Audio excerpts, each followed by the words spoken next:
গ্রামের জগন্নাথ থেকে শুরু করে উজিরপুর পর্যন্ত প্রায় প্রত্যেকটি ইউনিয়ন পৌরসভা সহ সাম্প্রতিক সময়ে কিছু পলিটিক্যাল ঝামেলা আমরা দৃষ্টিগোচরে এসেছে।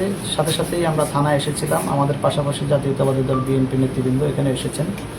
তো আমরা আসলে থানা প্রশাসনেরও এখানে সহযোগিতা ছিল। আমরা ঐক্যমত্যে পৌঁছেছি যে রাজনৈতিকভাবে প্রতিদ্বন্দ্বিতা থাকবে, প্রতিযোগিতা থাকবে, তবে কোনো শিষ্টাচার বহির্ভূত অরাজনৈতিক কোনো কর্মকাণ্ড আমরা করব না।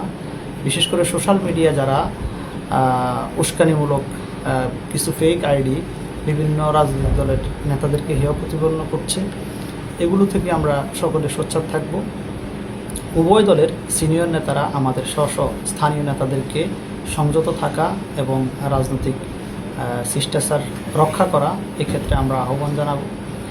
এবং পাশাপাশি আমরা এমন কোনো নেতারা এমন কোনো বক্তব্য মাঠে ময়দানে দেব না যেটা অন্যদেরকে ব্যক্তিগতভাবে আক্রমণ করে।